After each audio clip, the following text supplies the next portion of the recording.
वृंदावन का पावन नाम जिसके कान में पड़ गया वो नरक नहीं जाएगा। और जिसने वृंदावन के ठाकुर को लुभायमान दृष्टि से देखा, ओ बांके बिहारी, राधा वल्लभ लाल, राधा, ओ मेरे जीवन धन, एक बार प्यार से प्रभु की तरफ देखा, एक बार दृष्टि से बिहारी जी को देखा, एक बार वृंदावन का अन्न फल पाया, एक बार वृंदावन का जल पिया, एक बार वृंदावन के इस पृष्ठम से अंगकर्षी किसी महापुरुष, किसी ब्रजवासी का स्पर्श प्राप्त कर लिया। बड़े बड़े महान भाग्यशाली उसकी स्तुति करते हैं जो ऐसा लाभ प्राप्त कर लेता है। बड़े बड़े देवता उसको नमस्कार करते हैं जिसको ये लाभ प्राप्त होता है। अब आप विचार करो, आप वृंदावन वासी जो अखंड वास कर रहे हैं, उनके सौभाग्य का कौन वर्णन करे। अगर इस पर भी आपको प्रियालाल की कृपा नहीं दिखाई देती तो केवल बुद्धि भ्रष्ट है और कोई बात नहीं। बुद्धि अपने स्थान से गिर चुकी है, इसलिए आपको कृपा का अनुभव नहीं होता। नहीं, प्रतिपल कृपा ही कृपा हमारे ऊपर बरस रही है। ऐ मूढ़, अभी सावधान हो जा, नहीं तो मृत्यु तेरा सर्वनाश कर देगी। तेरे पास कुछ नहीं रहेगा। कुछ कमा ले, यहां कमाने आया है, अपनी श्वासें गंवाने नहीं आया। तू इंद्रियों को प्राप्त करके भोगों के लिए विकल हो रहा, जो तेरा पतन है। तू अपनी इंद्रियों को संयम में ला और भगवत आराधना में लग। वेदों में भी जो गुप्त है रसो वैसा, वो रस यहां प्रकट खेल रहा है ब्रजभूमि वृंदावन में। इसलिए तू अपने चरणों से यात्रा कर ब्रजभूमि की, और आ गिरिराज जी की परिक्रमा लगा, बरसाने की परिक्रमा लगा, वृंदावन की परिक्रमा लगा, और यहां आकर के निरंतर नाम जप कर। कोई भी किसी की निंदा, दोष दर्शन, अपराध मत कर। कथा पीयूष शाब्दो श्रुतमपि, कानों से खूब भगवत चर्चा सुन। मनोध्यान और निरतम, मन को ध्यान में लगाओ। जो प्रगट में प्रभु के श्री अर्चा विग्रह अवतार विराजमान है, इनका ध्यान करो। जैसे हरिवंश महाप्रभु आदेश करते हैं, श्री राधा वल्लभ लाल को हृदय ध्यान मुख नाम। हृदय में उनका रूप और मुख में नाम। चरणों से परिक्रमा लगा रहे, हाथों से यहाँ सेवा कर रहे, खूब नाम चिंतन, नाम कीर्तन, निहाल हो जाओगे। अरे मूढ़ा, कुछ तेरे साथ नहीं जाने वाला। यहाँ एकमात्र सच्चिदानंद भगवान का नाम रूप लीला धाम का जो अवगाहन किया, वही तेरे साथ जाएगा। चलते हैं श्रीमद् भागवत महापुराण, जिसमें हमारे प्राणाराध्य प्राणप्रिय लाडले जीवन धन श्री लालजू महाराज का पावन चरित्र, जो गायन और श्रवण मात्र से भगवत प्राप्ति कराता है। जो चित्त लगाकर श्रवण करता है, उसके चित्त के समस्त मलों का नाश होकर चित्त चोर के पास चित्त पहुंच जाता है। प्रभु का वो प्रेमी हो जाता है भगवत चर्चा सुनने वाला। प्रसंग चल रहा है श्री महाभागवत परम तपस्वी भगवान के विशेष कृपा पात्र वसुदेव जी, जिनको पिता बनने का सौभाग्य प्राप्त हुआ, नंद ग्रह से योग माया रूपी कन्या को लेकर के कंस के कारागार के समीप आते हैं। सब बेशुद्ध पड़े हुए, जीव ही अंदर प्रवेश हुए, दरवाजा बंद, ताला लॉक हो गया, पहरेदार जग गए। कन्या को देवकी जी की गोद में पधराया। गोद में पधराते ही कन्या रो पड़ी। नवजात शिशु की रोने की ध्वनि सुनकर पहरेदार चौंक गए। लड़खड़ाते हुए भागते हुए भोजराज कंस के पास गए और कहा, देवकी को 8वीं संतान हुई है। बस इसी बात का इंतजार कंस कर रहा था, क्योंकि आकाशवाणी ने कहा था, देवकी की 8वीं संतान तेरी मृत्यु का, तेरे सर्वनाश का कारण बनेगी। कंस बड़ी आकुलता और घबराहट के साथ द्वारपालों की बात सुनते ही कूद पड़ा, सूतिका गृह की ओर झपटा। मेरे काल का जन्म हुआ है, भयभीत होता जा रहा है, विकल होता जा रहा है। बाल बिखर गए, कई बार लड़खड़ा कर रास्ते में गिरा। बंदी गृह में पहुंचने पर देवकी जी ने देखा, ये राक्षस आ रहा है जो हमारे हर बच्चे का काल हुआ है। कहने को तो ये भाई है, पर ये राक्षस है। अपने मन के क्रोध को दबाकर हाथ जोड़कर कहा, भैया मेरे तुम बड़े हितैषी हो। जब बचपन में हमने कोई बात कही तो आपने तुरंत उसकी पूर्ति की है। मेरा क्या अपराध हो गया जो आप मुझे दुख पर दुख देते जा रहे हैं? हथकड़ी बेड़ियों से जकड़ दिया, मेरे लाडले पुत्रों को मार दिया। आकाशवाणी ने कहा था कि पुत्र होगा, देखो ये कन्या है, अभी तो बच्ची है, तुम्हें नहीं मारना चाहिए। भैया दैववश तुमने बहुत से अग्नि के समान तेजस्वी बालक मेरे मार डाले, केवल कन्या बची है, मैं तुमसे भिक्षा मांगती हूं कि ये कन्या को मत मारो। मैं बहुत दीन हूं, तुम मेरे प्यारे समर्थ भाई हो और मुझे बहुत प्यार करते हो। मैं मंदभागिनी हूं माना, पर ये आखिरी संतान तो मुझे दे दो। कन्या को अपनी छाती से लगाकर देवकी जी ऐसी विनय कर रही कंस से, पर उस क्रूर कर्मा दुष्ट हृदय कंस के हृदय में कोई भी परिवर्तन नहीं। कन्या का ऐसे पैर पकड़ा और जबरदस्ती से छीन लिया और एक चट्टान पर प्रहार किया। पैर पकड़कर कन्या का स्वार्थ ने अंधा कर दिया था, परंतु कन्या कोई साधारण कन्या नहीं, महाशक्ति है। हाथ से एकदम छूटी और आकाश में जाके छा गई। बड़े बड़े दिव्य आयुध लिए हुए, अष्टभुजा, दिव्य माला, चंदन, मणिमय आभूषण, धनुष, त्रिशूल, बाण, ढाल, तलवार, शंख, चक्र, गदा, 8 आयुध, सिद्ध, चारण, गंधर्व, अप्सरा, किन्नर, नागगण, ये सब महादेवी की स्तुति कर रहे हैं। उस समय मुस्कुराते हुए महादेवी ने कहा, किम मया हतया मंद जाता खलु तवांत कृति यत्र क्वा वा पूर्व शत्रुर्मा हिंसी कृपणान था। ऐ दुष्ट, तू मुझे क्या मार सकता है?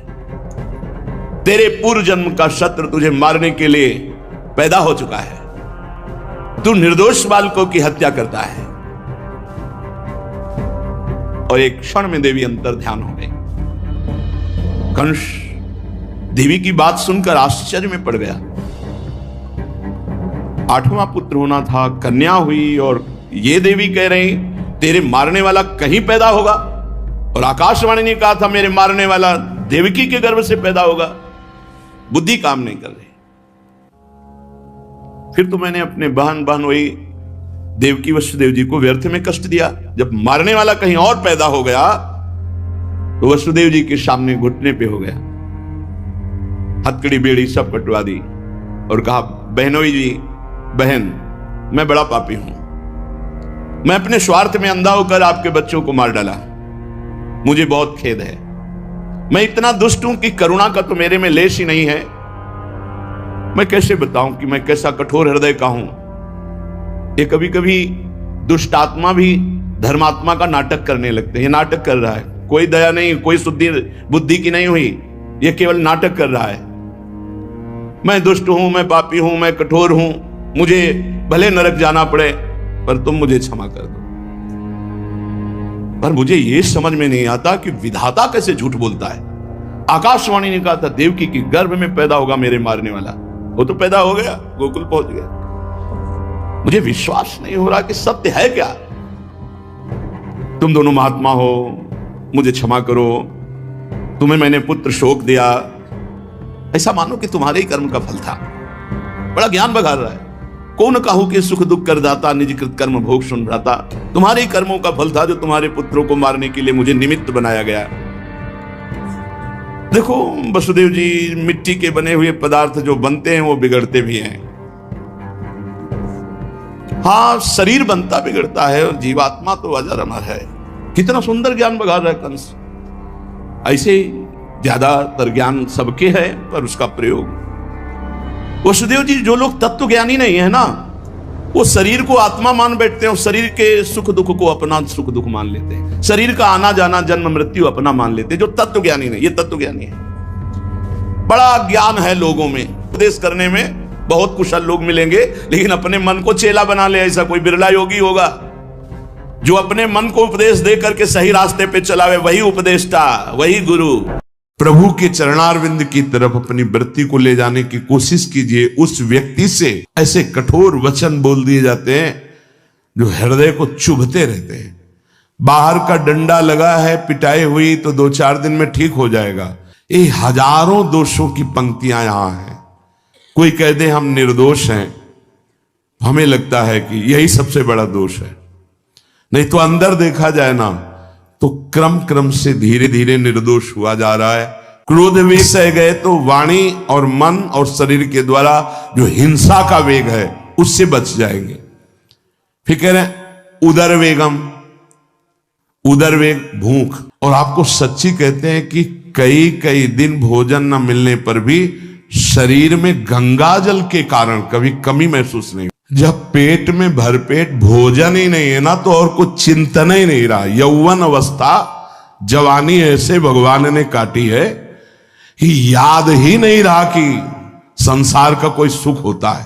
शासन में ले लिए तो जनेंद्री को आप शासन में ले लेंगे, और अगर रसेंद्री को शासन में ले लिया तो जनेंद्री को शासन में ले सके।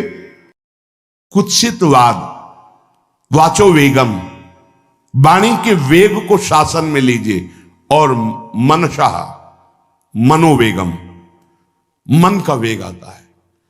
ये देखूं, ये भोगूं, आदि आदि संकल्प विकल्प, इसके वेग को सह जाओ। कुछ नहीं बोलना, सहने का मतलब होता है कुछ नहीं बोलना। मन कह रहा मुझे ऐसा करना है, मुझे ऐसा करना है, मुझे ऐसा, कुछ नहीं बोलना। कुछ भी उसकी जलन जो हो रही है किसी से नहीं कहना, शांत गंभीर, खत्म। पर उपासक क्या करता है, जो कच्चा उपासक है, नहीं नहीं अब मेरे मन में आ रही, मेरे मन में जलन हो रही, मुझे ऐसा करना है, मुझे ऐसा नहीं। शांत, ना बोलना है जो मन में आ रहा है, ना उसकी जलन पर ध्यान देना है। अपने मंत्र नाम उपासना कर्तव्य में लगे रहो, शांत हो जाएगा। इसके शांत करने की युक्ति है, इसे मतलब मत रखो। जैसे एक पागल आदमी रोड में खड़े तुम्हारे ऊपर कंकड़ फेंके, थूके, गाली दे, तो अपने लोग क्षमा भाव से कि वो पागल है, ऐसे मन अभी पागल है, इसके निर्णय पे ना हो। ये क्षण क्षण में बदल, इसको भजन से मतलब नहीं है, इसको क्षण क्षण में नवीन नवीन प्रपंच चाहिए। ये मनसा वेगम, मनोवेगम, इसका स्वरूप यही है, यही बंधन और मोक्ष का कारण है। ये क्षण क्षण में प्रपंच चाहता है। 5 ज्ञानेंद्रियों के द्वारा ये जाल रचा करता है जीव को फंसाने का। जहां हो, जैसी परिस्थिति में हो, बहुत अच्छी परिस्थिति भगवान ने दी, उसी परिस्थिति में भजन कर ले जाओ। परिस्थिति बदलने की जरूरत नहीं है, भजन करने की जरूरत है। भजन कर ले गए तो स्थिति बदल जाएगी, परिस्थिति नहीं। परिस्थितियां कहीं भी अनुकूल नहीं होती, स्थिति अनुकूल बनाई जाती। भजन के द्वारा स्थिति, जीवन में कभी कोई परिस्थिति ही ऐसी नहीं रही जिसमें भजन किया जा सके। जीवन में पूरे, अगर पूरे जीवन के तारतम्य को देते हैं तो एक कष्ट की वेदी पर स्वाहा ही स्वाहा होता रहा है। जीवन की आहुति केवल कष्ट पर, और आज भी कष्ट ही कष्ट। फिर आप सोचोगे सुख किसे कहते हैं? ऐसे कांटों वाले पेड़ पर ऐसा सुगंधित फूल खिलता है कि जिससे परमात्मा मुग्ध हो जाता है। जीवात्मा नहीं, परमात्मा मुग्ध हो जाता है। वो ये मार्ग है। उस सुमन को लेकर वो अपने श्रृंगार में लगा लेते। सुमन, सुंदर मन, ये कांटों पे खिलता है। जैसे गुलाब का फूल कांटों पे नहीं खिलता, हाँ ये कांटे हैं। हर द्वंद की पीड़ा को सहता हुआ जब उपासक आगे बढ़ता है तब सुमन खिलता है। उस सुमन को प्रियाजू अपने केश पास पे धारण करती है। उस सुमन को प्रियाजू अपने कर कमल में लेते हैं। अगर आप सहना नहीं सीखे, मांगे बनी रही हृदय की, ऐसा हो तो भजन हो सकता है, ऐसा हो तो भजन, तो लिख लो आप। मन बहुत चंचल है, इसको हर समय नवम नवम नवम, जहां जैसी परिस्थिति उसी में भजन करके निकल चलो।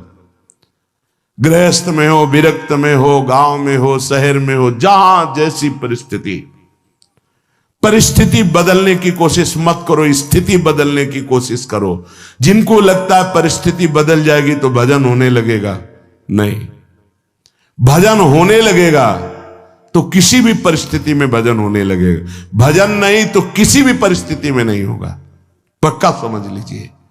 इसलिए मनोवेगम, ये जो मन का वेग आ रहा है, इसको आप सहना सीखो और प्रियाजू पर भरोसा रखो। उनको जैसी परिस्थिति देनी होगी दे देंगी ना, भरोसा रखो। अगर मांग मुख से निकाल दी तो अधूरापन साबित हो जाएगा कि हमको ये खाना पीना, ये हमको पहनना, ये ऐसी परिस्थिति, ये ऐसी छोड़ दो। जोई जोई प्यारो करे सोई मोहि भावे। शांत हो जाओ, मन के वेग को सह जाओ।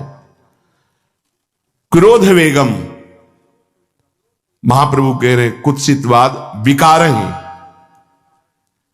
समस्त विकारों में प्रधान विकार होता है काम। काम से ही क्रोध का प्रादुर्भाव होता है। क्रोध एक वृत्ति है जो आने जाने वाली, स्थायी कोई नहीं है। जिस समय आपके अंदर क्रोध आए इस समय मौन होकर हट जाइए वहां से, तुरंत जाकर थोड़ा ठंडा पानी पिए, प्रभु के चरणारविंद की तरफ अपनी वृत्ति को ले जाने की कोशिश कीजिए। उस व्यक्ति से चिंतन हटाइए जिससे क्रोध आ रहा है, उस व्यक्ति की उस क्रिया से चिंतन हटाइए जिससे क्रोध आ रहा है, हट जाइए। ये क्रोध का वेग अगर आता रहा तो भजन करने पर भी अनुभव नहीं हो पाएगा। एक बार अच्छे से क्रोध आ जाए, अंदर हृदय जल जाए, तो 1 महीने भजन के प्रभाव को रोक देता है पूज्य बाबा के उसमें। फिर आप अगर 12 बार साल में आ गया तो क्या अनुभव में आ गया। इसीलिए 20-20, 50-50 वर्ष हो रहे हैं, कुछ अनुभव में नहीं आ रहा। बहुत सावधान। क्रोध हमारा नाश करता है, किसी और का नहीं। हमारे भजन का, हमारे हृदय के आनंद का, हमारी वृत्ति का बड़ा हल्का स्वरूप हो जाता है क्रोधी पुरुष का। इसलिए क्रोध को सहना है, उसके वेग को सहना है। वाणी के वेग, मन के वेग और क्रोध के। अगर क्रोध के वेग को सह गए तो अगला है हिंसा का वेग। वो अपने आप सह जाओगे, क्योंकि क्रोध से ही हिंसा होती है। हिंसा का वेग, वाणी के द्वारा बहुत हिंसा होती है। ऐसे कठोर वचन बोल दिए जाते हैं जो हृदय को चुभते रहते हैं। बाहर का डंडा लगा है, पिटाई हुई तो 2-4 दिन में ठीक हो जाएगा, लेकिन हृदय में जब पिटाई की जाती कठोर वचन के द्वारा, तो 10 साल बाद अगर दिखाई दे तो फिर ये वो बोला था, ऐसा बोला था, वो हृदय में घाव बना रहता है।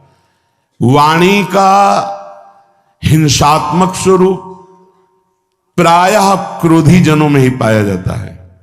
अगर क्रोध वेग को सह गए तो वाणी के द्वारा हिंसा नहीं होगी, और मन के द्वारा मलिन हृदय में हिंसा का भाव होता है कि चलो हम वैष्णव में मारेंगे तो नहीं, पीटेंगे तो नहीं आपको, लेकिन भगवान तुम्हारा नाश करेंगे, भगवान बहुत जल्दी, ऐसा भाव मन में, ये भी हिंसा है। शरीर के द्वारा तो ना वाणी के द्वारा, ना मन के द्वारा, ना शरीर के द्वारा। क्यों? उसके हृदय में भगवान बैठे हैं, हमको उनको रिझाना है, हमें निर्दोष होकर भगवत प्राप्ति करनी है। ये हजारों दोषों की पंक्तियां यहां हैं। कोई कह दे हम निर्दोष हैं, हमें लगता है कि यही सबसे बड़ा दोष है। नहीं तो अंदर देखा जाए ना तो क्रम क्रम से धीरे धीरे निर्दोष हुआ जा रहा है प्रभु की कृपा से। कोई जन्म से निर्दोष नहीं होता, वो तो अवतार होते हैं भगवान के। एक पद में था, शरण जिसको ले ली हृदय से लगा, और विषय पंख से धीरे धीरे, क्रमशः विषय पंख से धीरे धीरे उसको हटाया। हित जो महाराज जी के लिए आए, हमारे हृदय को धीरे धीरे निर्विषय किया जा रहा है। और सहत सहत बाढ़े भगत ग्रेतन गुरु हितगार, इन दोनों का मिलान कर धीरे धीरे सहाते सहाते हमें निर्विषय किया जा रहा है। आचार्य चरण, इष्ट देव, गुरुदेव कर रहे, हमको राजी रहना है। जैसी परिस्थिति है, जैसी भी हमें गुरुदेव रख रहे हैं, इष्ट देव रख रहे हैं, हमें राजी रहना है। इससे क्या होगा कि हमारे अंदर क्रोध नहीं आएगा, गुस्सा नहीं आएगा। नहीं, ये इतना बेईमान मन है कि इष्ट देव पे भी गुस्सा कर सकता है, ये आचार्य पे भी गुस्सा कर सकता है, ये परम कृपालु गुरुदेव पर भी गुस्सा कर सकता है। क्रोध वेग सह गए तो वाणी और मन और शरीर के द्वारा जो हिंसा का वेग है उससे बच जाएंगे। फिर कह रहे हैं उदर वेगम, उदर वेग भूख। आप लोगों को तो हमें लगता है कि इस वेग को सहना ही नहीं पड़ता, ये जो विरक्त गंगा किनारे घूमने वाले हैं, इनको ज्यादा इस वेग को सहना पड़ता था, क्योंकि प्रायः कभी ऐसे शाम के समय पहुंचना होता, जब आप गंगा किनारे नहीं रुक सकते तो आश्रम, अब वहां पूछ लिया तो पूछ लिया, नहीं पूछ लिया तो राधे श्याम पड़े।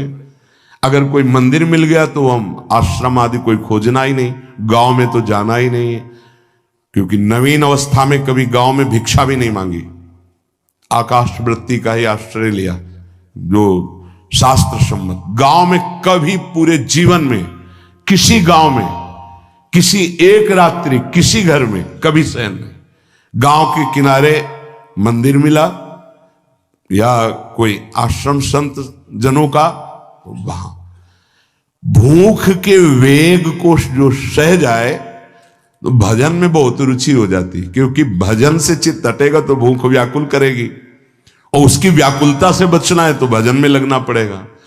और आपको सच्ची कहते हैं कि कई कई दिन भोजन न मिलने पर भी शरीर में गंगा जल के कारण कभी कमी महसूस नहीं हुई। जो दूध में पावर है उससे अधिक सामग्री गंगा जल में है। अब वो बहुत से ऐसे नगरों के समीप से गंगा मैया निकली जहां से बड़ी बड़ी फैक्ट्रियों का, तो नहीं, बहुत सुंदर गंगा जल, वो तो सुंदर है ही, था, है, रहेगा। अपने लोग बड़े बड़े ऐसे नाले ऐसे जिससे वो भाव तो है पर वस्तु तत्व तो है, पर जो दृश्य है वो अब गड़बड़ हो रहा है। ऐसे यही बड़ा नाला गिर रहा है सामने जाके, अब वहां ऐसे रज लेके ऐसे लगाओ तो दुर्गंध युक्त निकलेगी, क्योंकि वो ऐसे देखो तो वैसे पदार्थ बहते नजर आ रहे कि अब ये दुर्भाग्य ही है समय का कि परम पावन गंगा यमुना जैसी नदियां जहां स्नान आचमन और भरपेट जल पीकर परम पवित्र और भगवदानंद में डूबा जाता था, वो भी सौभाग्य छिन रहा है। तो अगर सब सुविधाएं तो भी हफ्ते 10 दिन में एक बार इस वेग को सहना तो सीखे। कस के भूख लगे और आज नहीं पाएंगे। एक दिन किसी व्रत का अनुष्ठान करने के लिए हम नहीं कह रहे, लेकिन इस वेग का आनंद तो लीजिए ना कभी। एक टाइम का छोड़ दीजिए, एक दिन केवल हफ्ते में सुबह थोड़ा ले लिया, बस अगले सुबह लेंगे थोड़ा, तो आपकी दिनचर्या नहीं बाधित होगी। आपको तो मिल रहा है ना, मिल ही नहीं रहा था। जो उदर वेग है, भूख में भजन का एक तार जुड़ता है, ये देखा है। क्योंकि ना तो नींद आएगी और ना कहीं और कोई प्रपंच की गुंजाइश है, क्योंकि उदर वेग जब भूख से व्याकुल जी होता है तो बचने के लिए एक ही उपाय है, केवल भगवत चिंतन। हटो उसके चिंतन से। ये पूर्व के संतों ने बहुत कष्ट पूर्वक भजन करके जो लाभ प्राप्त किया है वो आप लोगों को सहज में मिल। कभी कभी अपने को इससे परिपक्व करना चाहिए। जिसे शास्त्रीय पद्धति में महीना में 2 तो व्रत है ही हैं, 15 दिन में एक एकादशी, 15 दिन में एक एकादशी।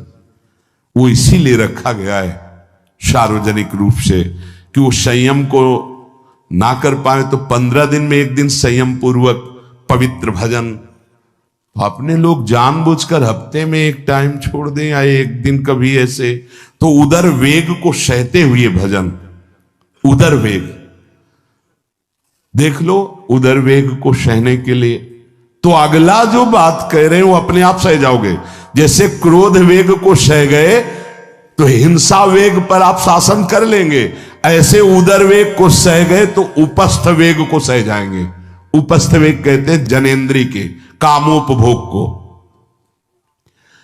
जब पेट में भरपेट भोजन ही नहीं है ना तो और कुछ चिंतन ही नहीं रहा। यौवन अवस्था जवानी ऐसे भगवान ने काटी है कि याद ही नहीं रहा कि संसार का कोई सुख होता है।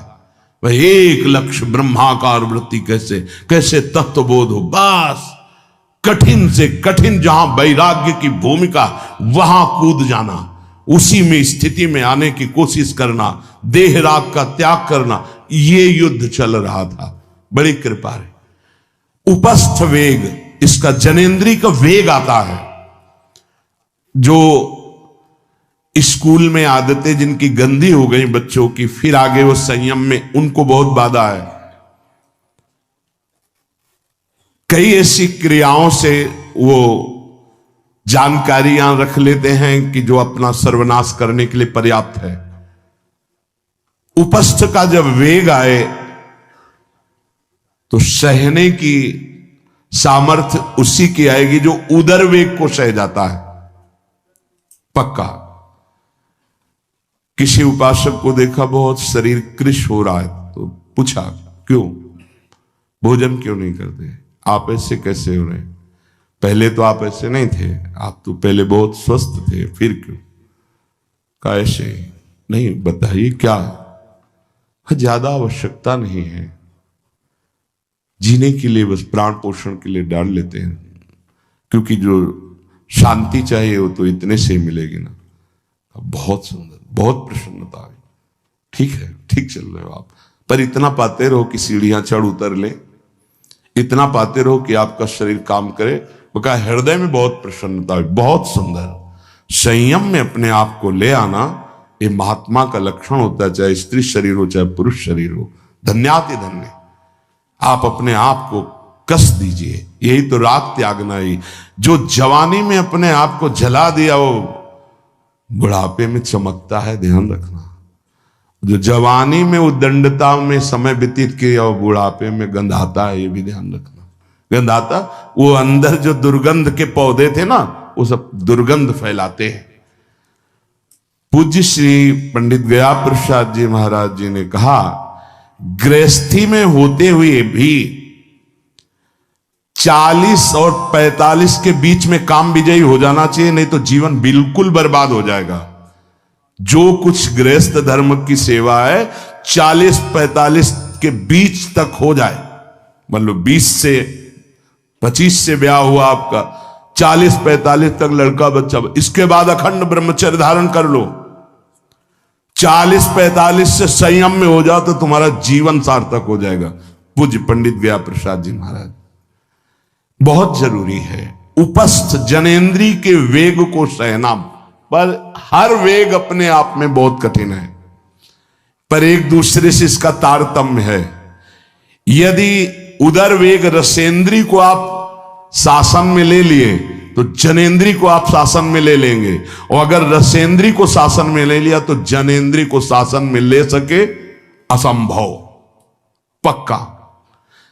और जनेन्द्री रसेंद्री के सब खिलवाड़ चल रहे, तो परमार्थ और भगवत प्रेम प्राप्ति तो सब अभ्यास जिनका भगवदाकार हो गया है, वो विषयान ग्रहणंतु मुंचन्तु वा।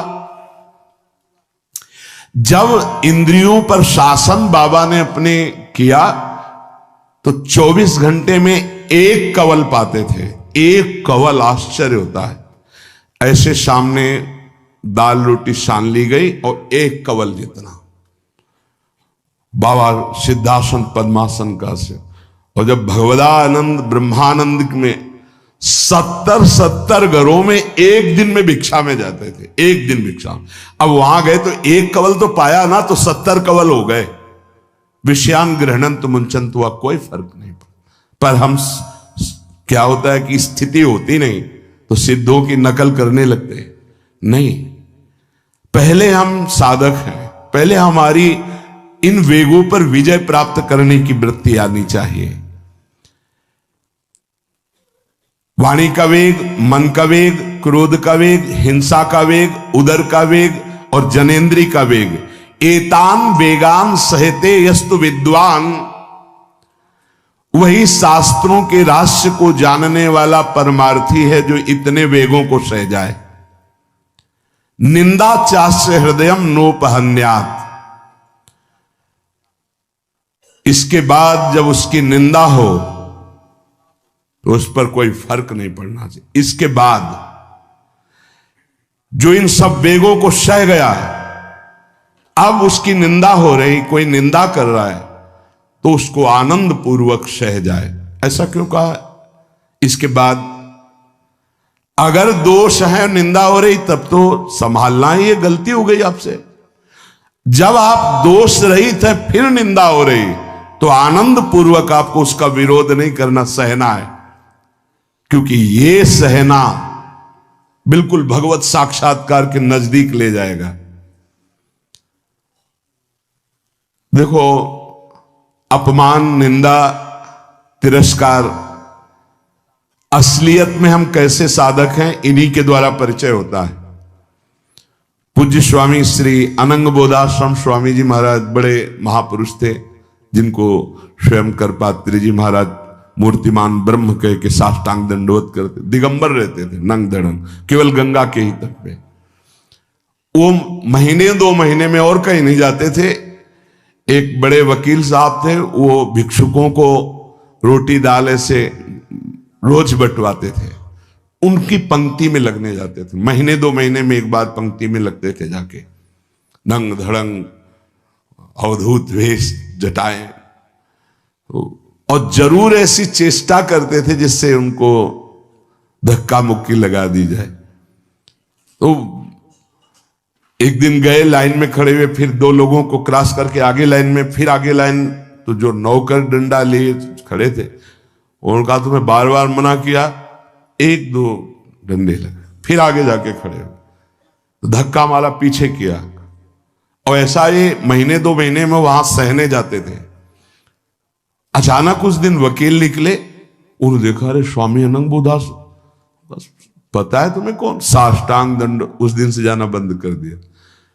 फिर एक दिन गए थे प्रभुदत्त ब्रह्मचारी जी के यहां, कहां असनी है और कहां जोशी, गंगा किनारे पूरी रात चल करके पहुंचे। 2 बजे आवाज लगाई, ब्रह्मचारी, स्वामी जी उतरे नीचे, साष्टांग दंड बैठे। उनका स्वामी जी 2 बजे रात, बोले हाँ ऐसे मन आया, आगे कुछ खाओगे पियाओगे?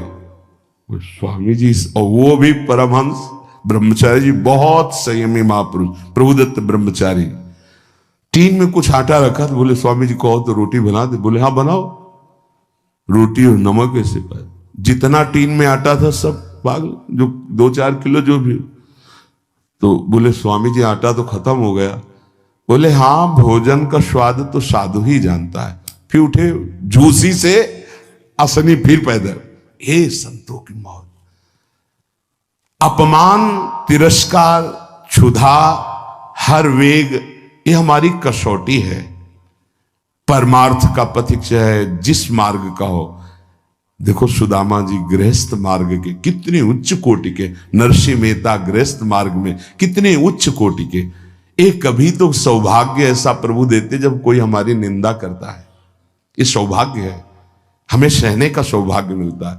कभी तो कोई अपमान करता है जब, तो भगवान से प्रेरित होकर वो सौभाग्य मिलता है। ये साधक को उस समय चिड़चिड़ा नहीं होना चाहिए, उस समय मुस्कुराना चाहिए कि आज मेरी स्थिति का थर्मामीटर डाला जा रहा है, कैसे हो, नहीं आनंदित है। पर देख लो, प्रशंसा होगी तो चेहरा खिला हुआ गुलाब के फूल की तरह मिलेगा, और निंदा होगी तो ऐसे होगा। ऐसा नहीं होना चाहिए। नहीं करत जे अनसहन निंदक, तीनों पे अनुग्रह कियो। इसीलिए पूज्य बाबा कह रहे कि इसके बावजूद, अर्थात समस्त वेगों को सहन करने के बावजूद, तुम्हारी जब निंदा हो और उसको सह जाओ, तब तुम परमार्थ के शूरवीर योद्धा कहे जाओगे। विपत्ति में सब साथ छोड़ देते तो हृदय के भी साथी साथ छोड़ते हैं, ध्यान रखना। जब विपत्ति आती है तो मन भी साथ देना बंद करने लगता है, विपरीत जाने लगता है, बुद्धि भी विपरीत जाने लगती है। इसलिए जो विपत्ति में अपने धैर्य और साहस को ना खोकर अपने सिद्धांत से चलता है, उसे महात्मा कहते, चाहे वो गृहस्थ हो चाहे विरक्त हो। ध्यान दीजिए, संपत्ति में, अनुकूलता में तो सब सावधान होने की कोशिश करेंगे, बड़ी कृपा है भगवान की। यहां कहने विपत्ति में सब साथ छोड़ते हैं, ये जीवन में देखा है। विपत्ति में ना तो बाहरी कोई साथ देता है और ना मन साथ देता है, उस समय भजन साथ देता है। भजन विपत्ति में हृदय को जो दृढ़ रखे, धैर्यवान और साहस बिल्कुल ना गिरने पावे, आगे बढ़ो, नाम जब तुम्हारा भजन वैसे ही चलना चाहिए, तब समझना चाहिए कि हमारी साधना परिपक्व। विपत्ति में कोई साथी नहीं होता, देखा गया है, कोई साथी नहीं। मन भी धोखा दे देता है, मन भी, अपना मन भी साथी नहीं, उस समय केवल भजन साथी होता है। तभी विपत्ति को कुंती जी ने मांगा, क्योंकि उस समय एक ही साथी होता है, हरि बस। संपत्ति में तो बहुत साथी मिल जाएंगे, अब तो साथी ही साथी हैं, जिधर देखो उधर साथी हैं। वो उस समय तो जिधर देखो उधर केवल हरि है, दूसरा कोई है नहीं। ये बड़ा सुख मिलता है जब तिरस्कार और विपत्ति एक साथ होती है, तो सीधे प्रभु से फोन में बात होती, सीधे प्रभु होते हैं कि आपके सिवा को। इसीलिए बहुत प्रवीण है कुंती माता, इसीलिए कहा कि मुझे विपत्ति दीजिए जो हर कदम में आपका स्मरण कराती है।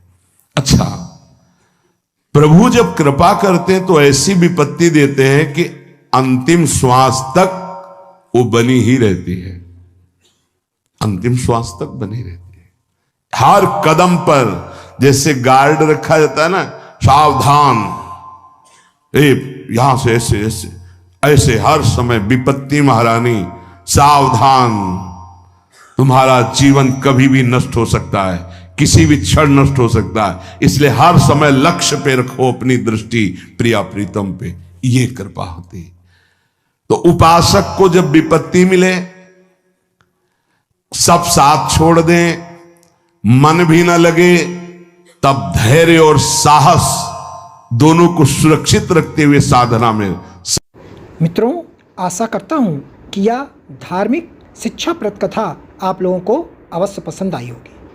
अगर आप लोगों को यह कथा पसंद आई हो तो इस कथा को लाइक करें और अधिक से अधिक लोगों को शेयर भी करें, जिससे कि वे भी इस शिक्षाप्रद उत्तम कथा को सुनकर अपने जीवन को सुखी एवं सामर्थ्य बना सकें।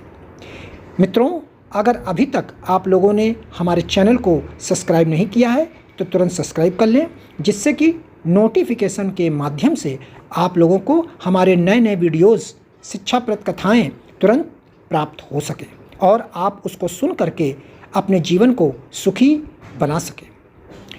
तो कल फिर किसी नए धार्मिक कथा को लेकर के आप लोगों के समक्ष फिर से प्रस्तुत होंगे। तब तक के लिए राम राम।